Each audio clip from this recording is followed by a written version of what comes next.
نحمدہ ونصلی علی رسولہ الکریم۔ السلام علیکم ورحمۃ اللہ وبرکاتہ۔ کیا آپ چاہیں گی اللہ سے آپ کی کوئی شکایت کرے؟ اور شکایت بھی کوئی اور نہیں، خود اللہ کے نبی صلی اللہ علیہ وآلہ وسلم اللہ سے خود شکایت کریں۔ جی، اللہ اکبر! یقین مانیں یہ بہت بہت ڈینجرس بات ہے، بہت ڈرنے والی بات ہے۔ روز قیامت اللہ کے رسول اللہ سے خود شکایت کریں گے۔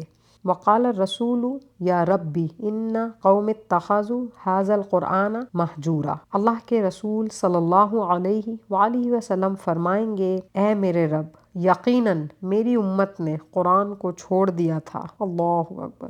اللہم لا تجعلنا منہم، آمین۔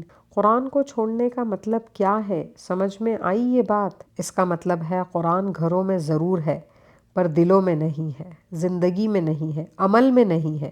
قرآن پڑھتے تو ضرور ہیں لیکن سمجھتے نہیں، تو عمل کیسے ہوگا؟ اس کا مطلب قرآن کے مطابق نہ ہی زندگی ہے، نہ ہی سوچ ہے، نہ ہی کاروبار ہے، اور نہ ہی کوئی عمل ہے۔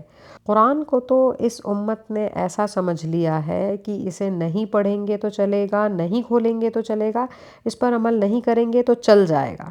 بالکل بے پرواہ، بے فکر، انجام سے بالکل ہی غفلت میں زندگی گزارنے پر تیار ہے یہ امت۔ ذرا عقل کا استعمال کیجئے، جب اللہ سے اللہ کے رسول خود شکایت کریں گے تو کون بچائے گا؟ کیسے بچیں گے؟ یہ بہت بہت بڑا فکر کا مقام ہے ایک انسان کے لیے۔ اگر آپ کی زندگی میں عمل کے اعتبار سے قرآن نہیں ہے تو جاگیے، آنکھیں کھولیے، اپنی اور اپنے لوگوں کی فکر کیجئے۔ موت اور زندگی کا کوئی بھروسہ نہیں۔ اللہ رب العزت ہم سب کو کہنے سننے سے زیادہ عمل کی توفیق عطا فرمائے، آمین۔ اس پیغام کو اپنے لوگوں سے شیئر کریں۔ جزاکم اللہ خیرا۔